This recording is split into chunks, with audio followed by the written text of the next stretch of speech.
네, 오늘 유다가 장자의 복을 받은 이유라는 제목으로 말씀을 드리려고 합니다.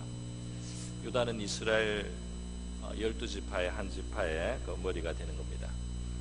야곱이 12아들을 두었는데요. 그 12아들 중에 넷째 아들이 유다입니다. 이 유다가 오늘 유다가 그 앞에 형들 3명이 아버지로부터 미래에 대한 예언을 받고, 그 다음에 이제 네 번째로 유다가 받은 내용까지 저희들이 같이 성경을 봉독을 했는데요. 뒤에 너무 길기 때문에 12아들 쭉 나오기 때문에 뒤에는 좀 생략을 했습니다. 그 본문에서 우리가 확인한 것은 뭐냐면, 이 유다가 아버지로부터 그 성령의 이제 감동으로 나오는 예언입니다. 받은 것이 이제 넷째 아들인데 이상하게 그 장자의 복을 받는 것입니다. 우리 신명기 21장에 보면 장자는 두 몫을 주라고 그렇게 했습니다. 장자는 다른 아들들보다 더 뛰어난 복을 받습니다. 뿐만 아니라 장자는 그 종기가 있고 또 축복의 중심에 서는 사람이라고 할 수 있겠습니다. 이 장자의 복은 굉장히 중요하고 큰 것이어서요. 야곱은 장자가 아닌데도 야곱 자신이 그 형 에서에게 어떤 노력을 다해서라도 그 장자의 축복을 자기가 좀 사오려고 노력했던 것을 우리가 성경에서 볼 수가 있습니다. 이 장자의 축복을 주는 오늘 이 본문 내용을 통해서 우리는 하나님께서 어떤 사람을 정말 축복하기 원하시는가, 그것을 한번 살펴보기를 원하는 것입니다. 왜 첫째 아들도 있고 둘째 아들, 셋째 아들도 있는데 이 넷째 아들인 그 유다가 그 장자의 복을 이렇게 받게 됐는가, 우리가 그것을 성경을 살피면서요 교훈을 좀 받고 우리에게 또 적용점을 찾을 수 있으면 합니다. 야곱의 집안은 좀 복잡합니다. 본의 아니게 아내가 4명이 된 셈이에요. 원래는 한 여자하고만 결혼하려고 했는데 그 속았어요. 외삼촌에게 속아서 그 큰 딸도 아내로 삼아야 되게 됐고, 그 둘째 딸, 원래 좋아하던 딸 라헬하고도 결혼을 했고, 그 다음에 부인들끼리 경쟁이 붙어서, 자식 낳기 경쟁이 붙어서 이 남자가 힘이 너무 없습니다. 그 부인들 레아와 라헬의 그 여종인 각각 실바와 비라라는 그 몸종들도 아내로 취해서 자식을 낳게 되었어요. 그러니까 본의 아니게 정말 여자가 4명이나 되고 그 자식이 그래서 12명이 태어난 것입니다. 자, 이렇게 야곱의 집의 상황에서 정말 이 하나님의 그 축복이 그 중심이 누가 되느냐, 누구에게 하나님은 종기를, 더 큰 종기를 주시기를 원하시느냐 말이죠. 첫 번째 아들 르우벤은 원래 장자의 복을 받는 육신적인 조건을 갖추고 있습니다. 그러나 그에게 그 복이 임하지를 못해요. 오늘 이 보면은 르우벤아 너는 내 장자요 내 능력이요 내 기력의 시작이라.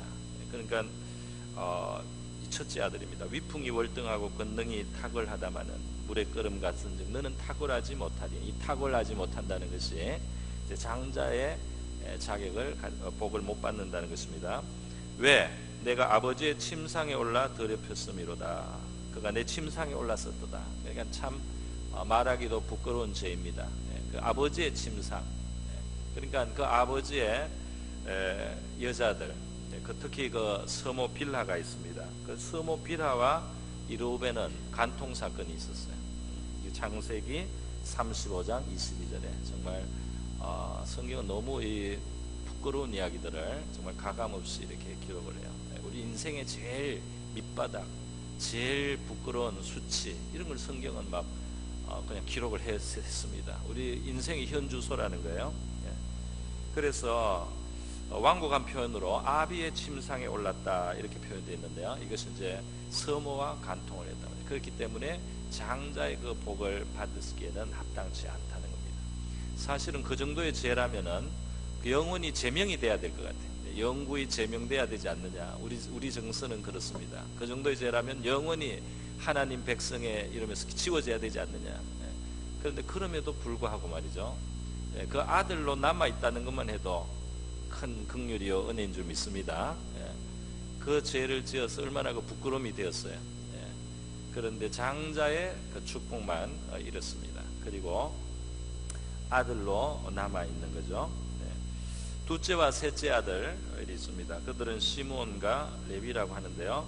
오늘 우리가 5절과 6절에 봤더니 별로 축복을 못 받고 오히려 저주에 가까운 소리를 들었어요. 왜냐하면 이들이 너무 분노를 냈다는 것입니다. 너무 혈기를 냈다는 것입니다. 그게 무슨 말일까요? 한 사건이 있었던 것입니다. 이 네 명의 어머니가 있다 보니까 서로 배가 같은 동복 어머니들도 있고 또 이제 서로 이복 형제 관계도 있게 되는 거죠.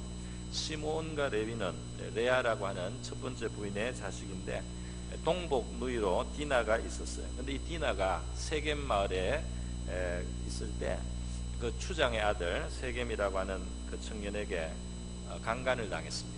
그러니까 이때도 이스라엘의 이 집안의 신앙에 문제가 있을 때예요. 그래서 굉장히 그 수치를 이들이 느끼고 분노했습니다.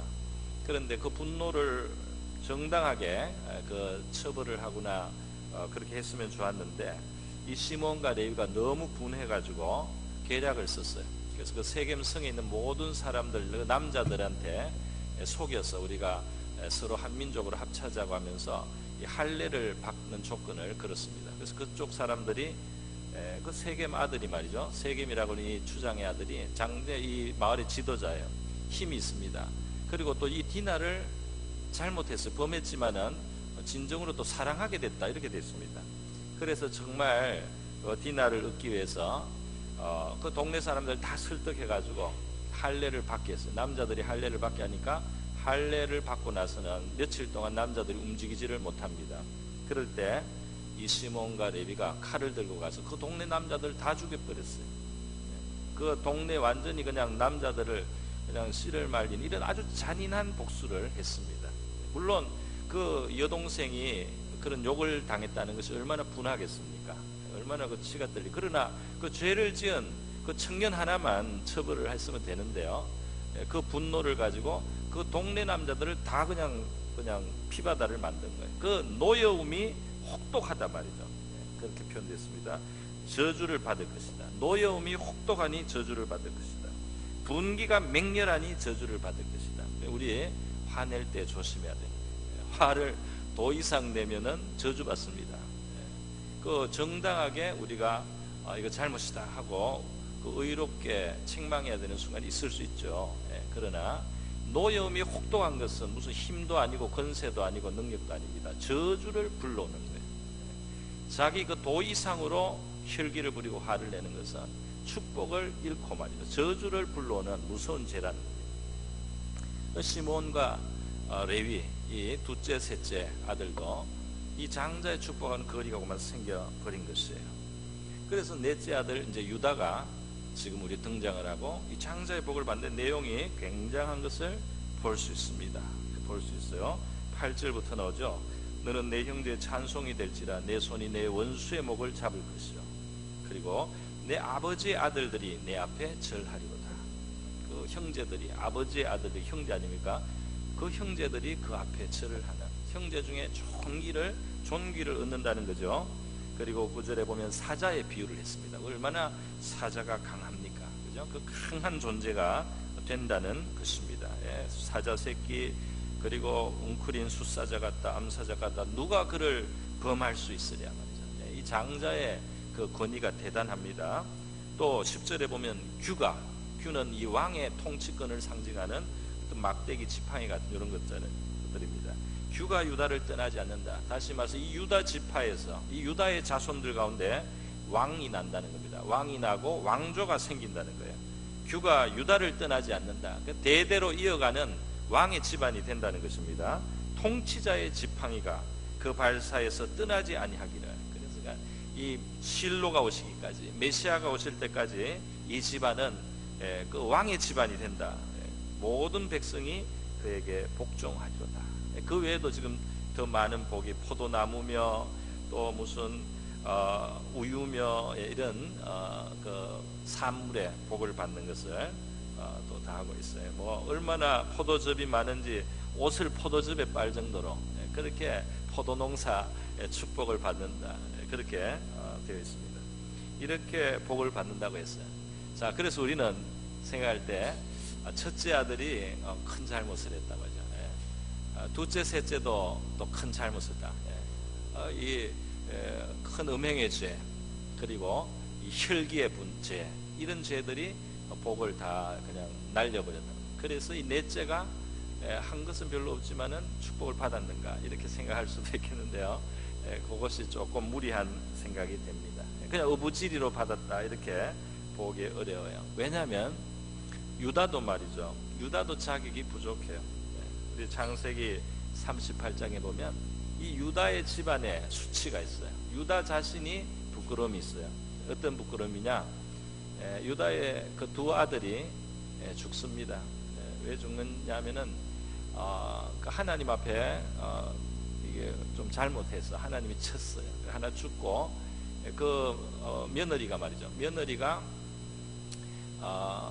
자식이 없는 상태에서 큰 아들이 죽으니까 둘째 아들을 또 혼인을 했습니다. 이 여자들은 그 당시에 남편이 없으면은 살 수가 없어요. 그래서 또 과부 되면은 자식이 없는 상태에서 과부가 되면, 아들이 없이 과부가 되면 그 동생이 그 형수를 책임지는 겁니다. 그래서 살려주는 거예요.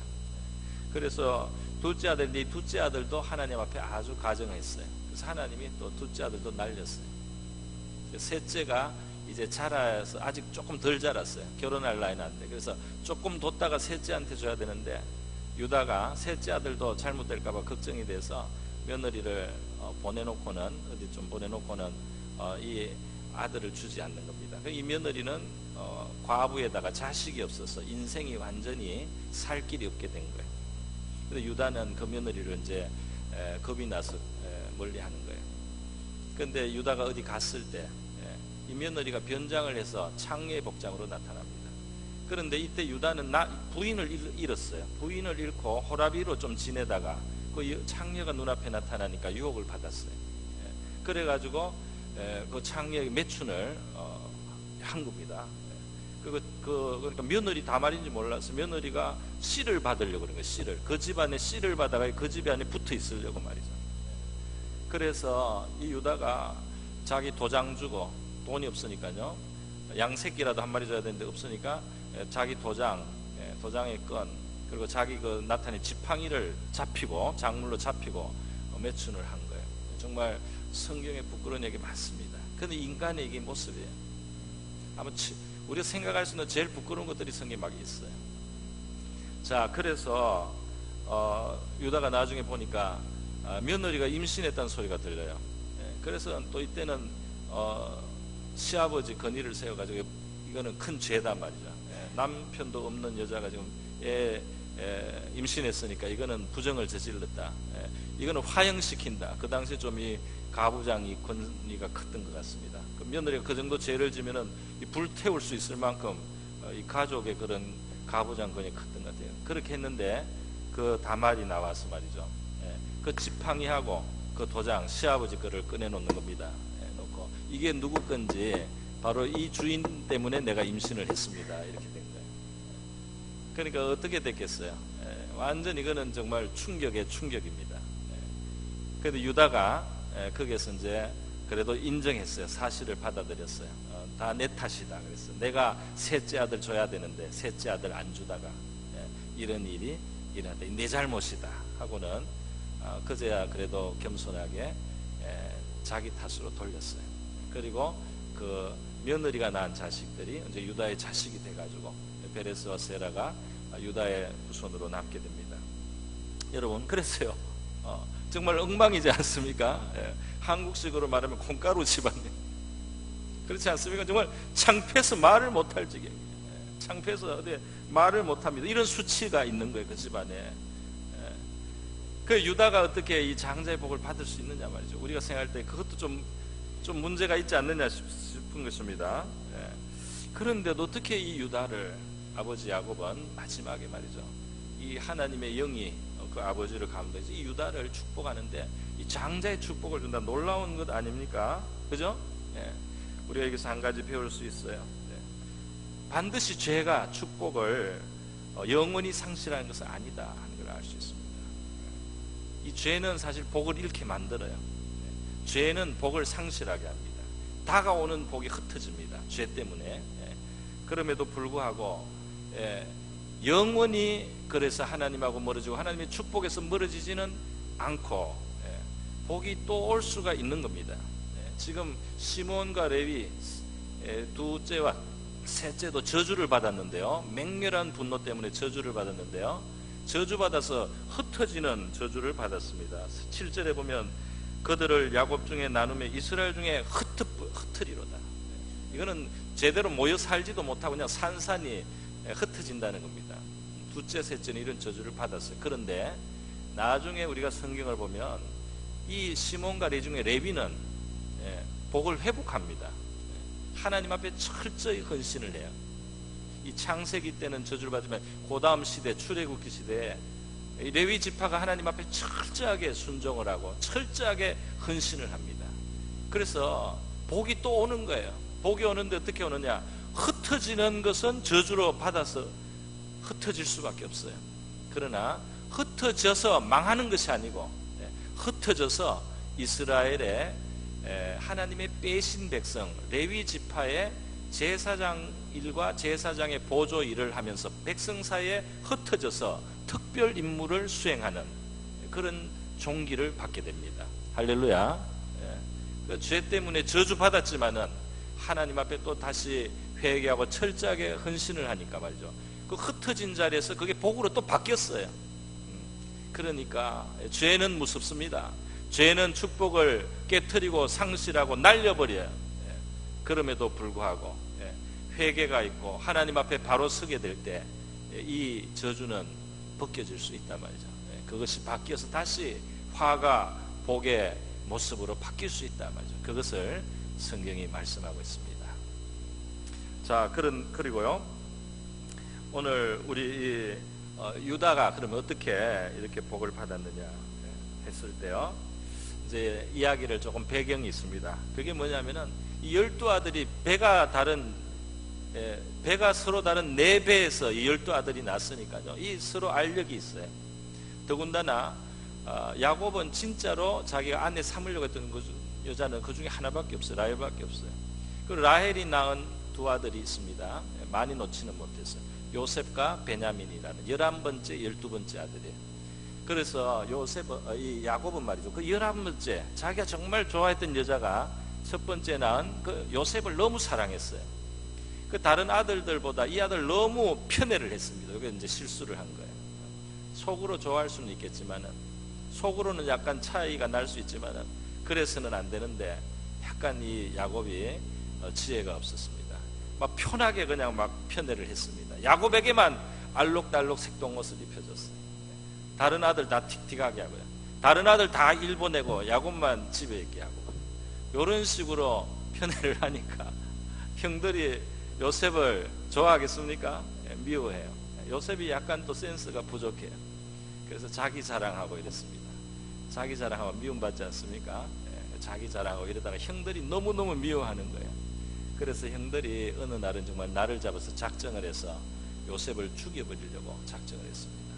자기들이 들판에 있을 때 요셉이 아버지 심부름으로 안부를 묻기 위해서 왔을 때 죽이자 그랬어요. 죽이자고. 이 자존심 상하게 하고 말이지. 너무 이 기분 나쁜 놈이다 말이지. 그런데 그 중에 그래도 르우벤이라든지 유다가 조금 마음이 선한 마음이 있습니다. 그래서 죽일 것까지 있느냐, 그냥 팔아서 없애면은 우리가 받던 고통은 없어지지 않느냐, 죽이지는 말자, 그래도 형제인데 하고 파는 쪽으로 방향을 틀었어요.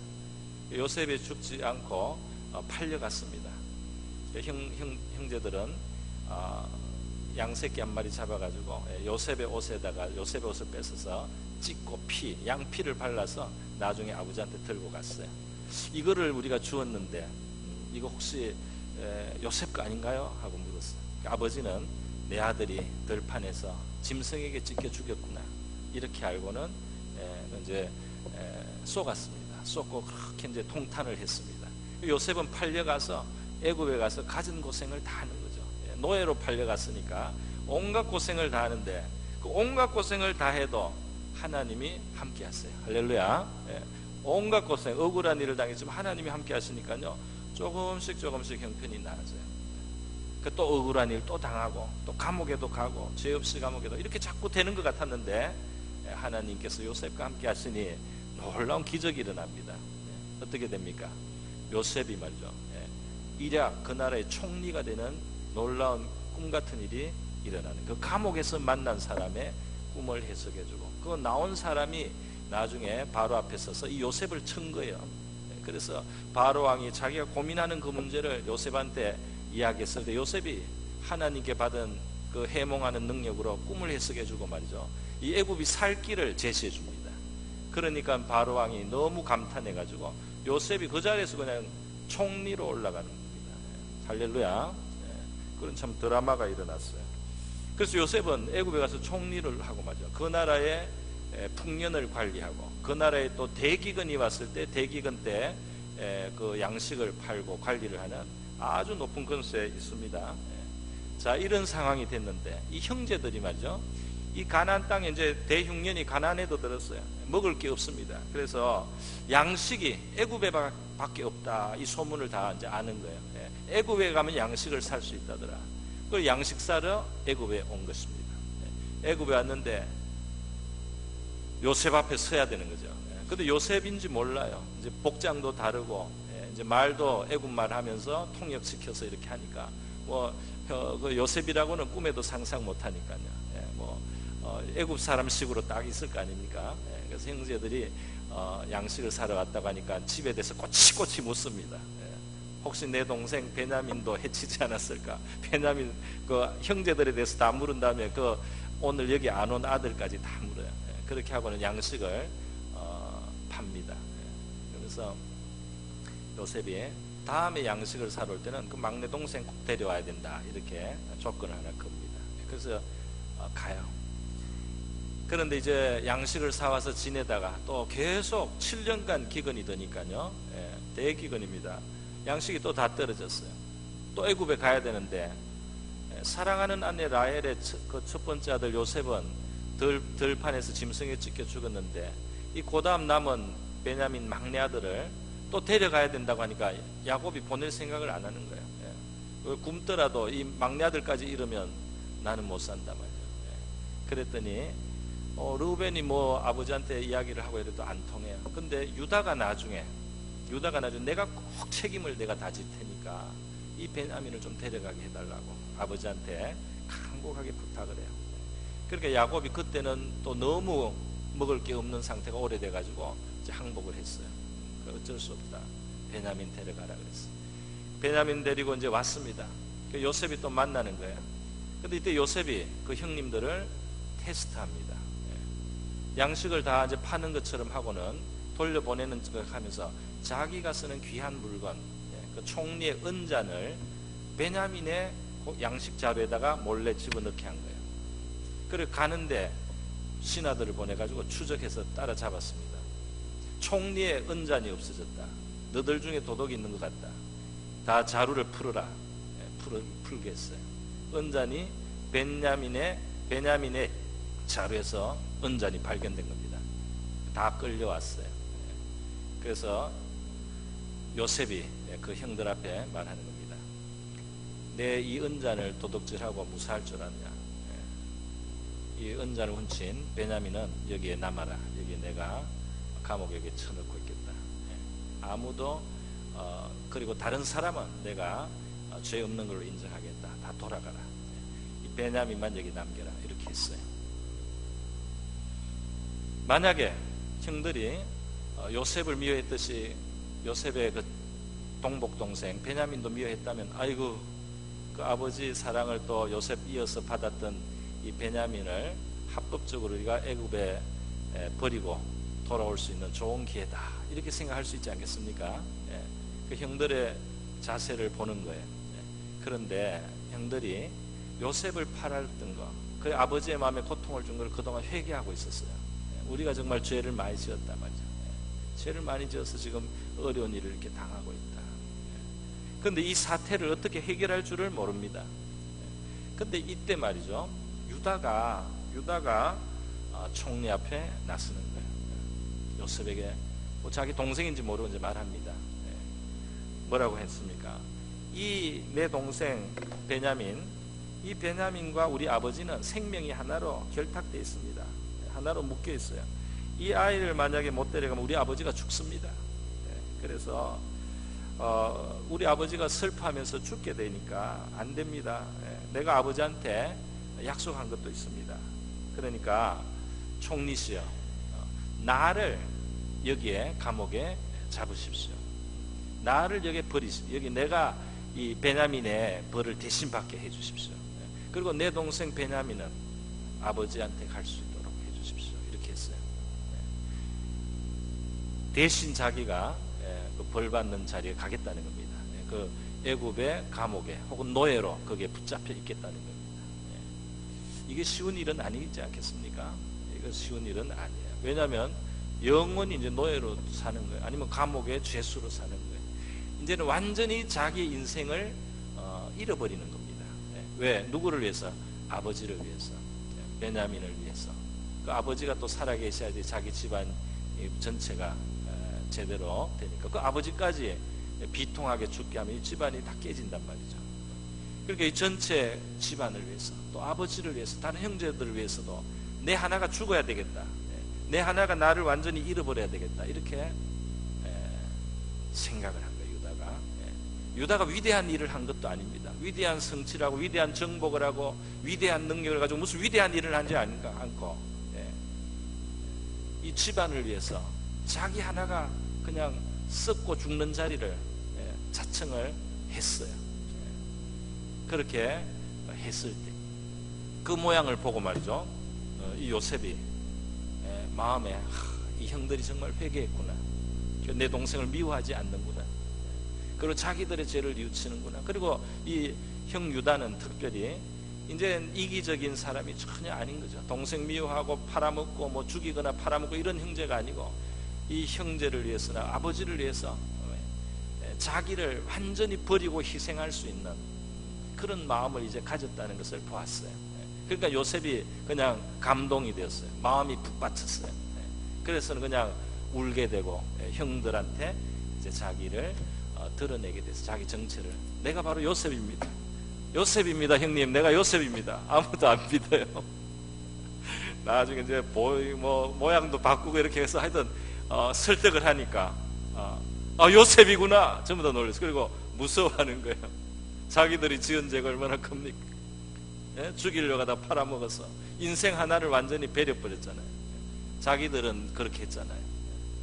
그런데 요셉이 얼마나 마음이 넓은지요. 또 하나님을 믿으니까, 형님들은 나를 미워해서 팔았지만 하나님의 섭리가 있어서 나를 이 대기근에서 사람들을 구원하는 그런 역할을 하라고 나를 이렇게 애굽에 보내신 겁니다.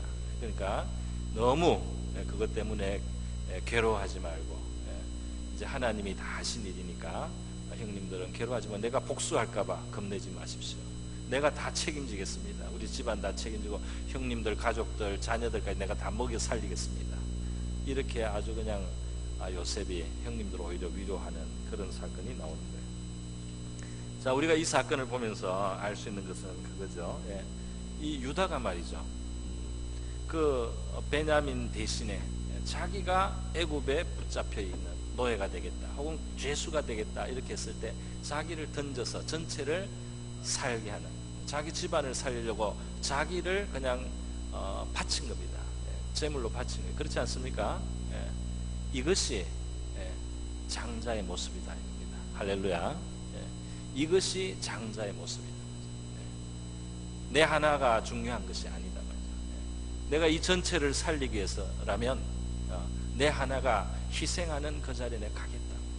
이것이 바로 그 집안의 장자의 모습인 것입니다. 할렐루야. 무슨 위대한 일을 한 것도 아니고 무슨 대단한 공적을 세운 것도 아니지만 누구 하나가 희생돼야 되는 그 순간에 내가 그 희생의 자리에 서서 아버지를 살리고 형제들이 아버지 안에서 계속 그 그늘 아래 이렇게 살아갈 수 있는 길을 열기 위해서는 내 하나가 죽어야 되겠다. 이렇게 유다가 정말 장자다운 그런 마음을 가졌기 때문에 그에게 장자의 복이 임할 수 있는 줄로 믿습니다. 죄가 있어요. 허물이 있어요. 부끄러움이 있어요.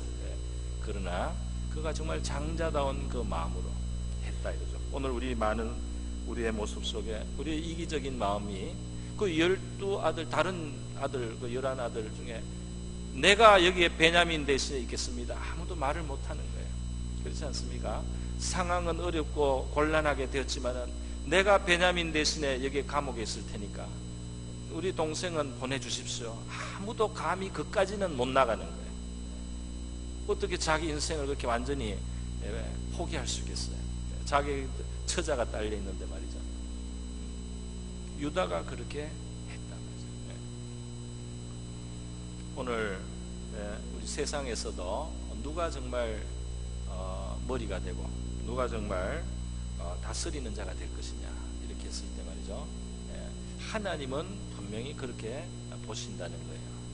하나님 보신 그 전체를 위해서 자기를 버릴 수 있는 사람이 하나님 앞에서는 그들 가운데 머리가 되는 것입니다. 하나님은 그렇게 보시는 거예요. 그 전체를 위해서 자기를 빛도 없이 이름도 없이 날릴 수 있는 바로 그 사람이 그 전체의 머리가 되고 장자가 될 수 있는 하나님 보실 때는 그 자격이 있다 말이에요. 우리 세상에서도 그렇습니다. 이 세상 나라에서도 그런 일이 가끔씩 들려와요. 회사에서 직원인데 직원이 일을 하다가 말이죠. 그 한 사람 자기 직원의 자리에서 자기가 그냥 봉급 잘 받으면 되고 휴가 잘 그냥 다 찾아 쓰면 되고 그런 차원으로 생각하는 것이 아니고 이 회사가 정말 앞으로 잘 발전하고 잘 돌아가기 위해서 내가 지금 약간 안 해도 되는 고생을 안 해도 되는 양보를 이렇게 했던 사람들 중에 나중에 그 회사의 경영자가 되고 CEO가 되는 사례들이 있습니다. 그게 인정을 받는 경우들이 있어요. 세상에서도 그런 일이 일어나요.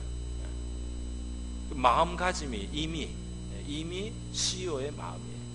자기 한 몸의 편리나 자기 한 몸의 이익을 생각하지 않는 그 사람이 하나님이 볼 때는 전체를 이끌어 나갈 수 있는 자격이 있다 이겁니다.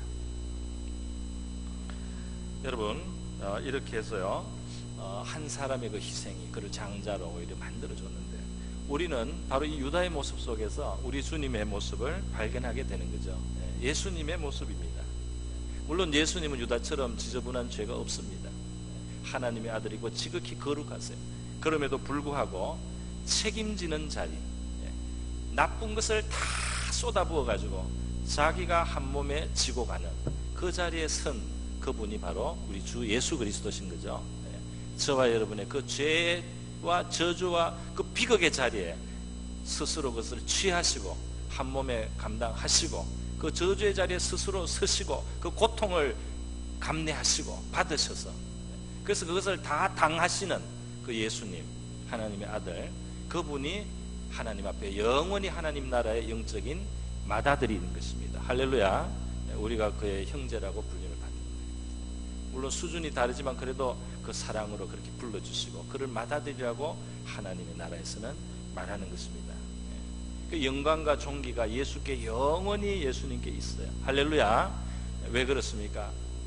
그 다 우리 형제들을 위해서 그 온 집을 위해서 자기가 죽는 자리를 취하신 분이 바로 영원히 맏아들이 되고 장자의 존귀와 영광을 받기에 합당하신 것입니다. 할렐루야. 그런 의미에서 유다는 예수님의 그림자와 예표의 그런 모습을 가졌다. 불완전한 인간인데도 불구하고 그렇게 이해를 할 수 있습니다. 자, 이제 마지막으로 한 가지만 제가 말씀을 더 드리겠습니다. 이 12아들 중에 말이죠, 이 당대에 지금 야곱과 그 12아들 이 당대에 사실상 장자 역할을 한 아들이 지금 유다에 대해서 제가 이야기를 했지만 표면적으로 봤을 때는 이 요셉이라고 하는 11번째 아들이 총리가 돼가지고 돼서 그 집안을 다 먹여 살리지 않습니까? 선한 마음으로 그 용서도 다 하고 다 먹여 살린단 말이죠. 그러니까 표면적으로는 요셉이 11번째 아들 요셉이 장자의 역할을 합니다. 또 장자의 복을 받기도 해요. 그래서 야곱이 요셉은 한 사람으로만 축복하는 것이 아니고 요셉의 두 아들 므낫세와 에브라임 두 아들이 있는데 그 두 아들을 자기 양자로 야곱이 입양을 하고 말이죠.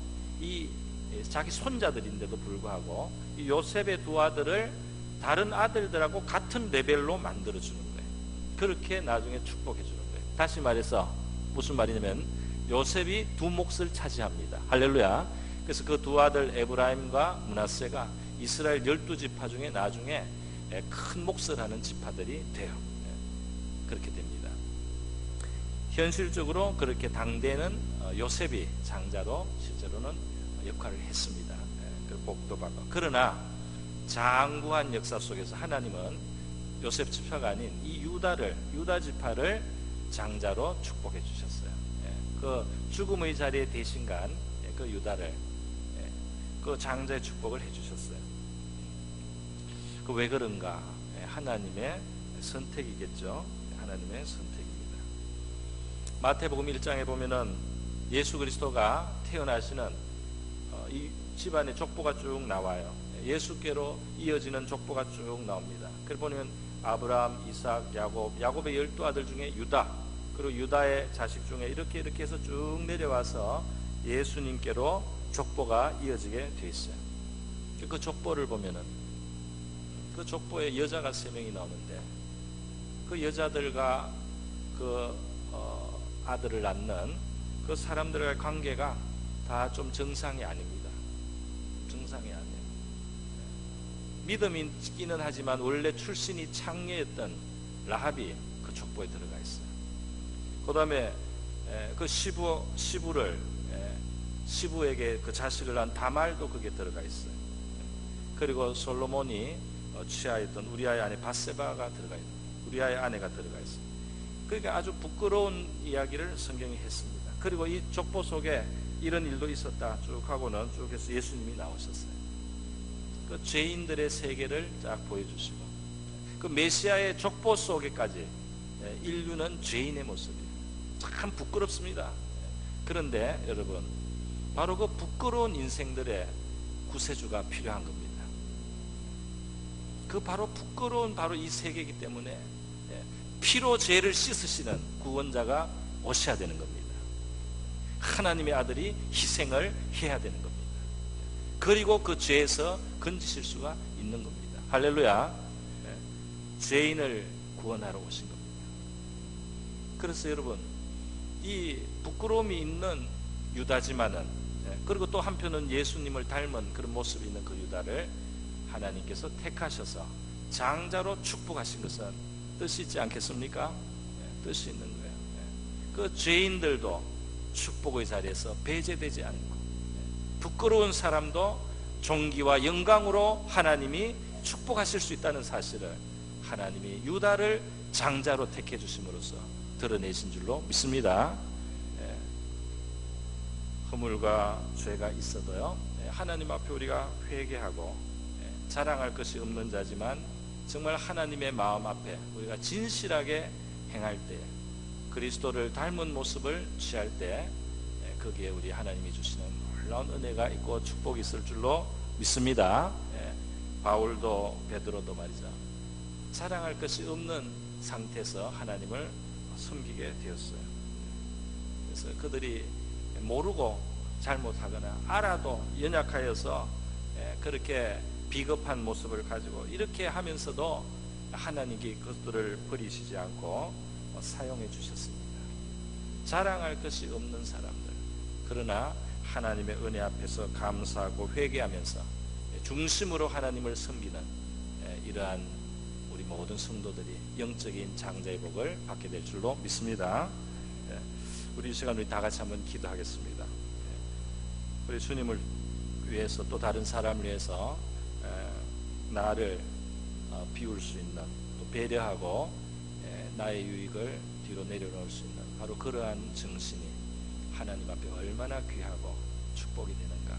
우리의 연약함과 우리의 허물을 씻으시는 우리 하나님의 은혜에 넘쳐서요 우리를 갑절의 몫을 하나님이 베풀어 주시고 사용해 주시고 쓰임받는 인생으로 만들어 주시리라고 믿습니다. 우리 하나님 앞에 우리의 죄를 겸손히 회개하고요 우리 하나님의 축복에서 멀어지는 죄들을 우리가 회개하고 하나님 앞에 참 믿음으로 온전하게 또 죄인을 긍휼히 여기시고 사랑해 주시고 끝까지 버리지 아니하시는 우리 하나님의 은혜를 우리가 감사하면서 우리의 인생도 그렇게 쓰임 받게 해달라고 다 같이 한번 기도하겠습니다.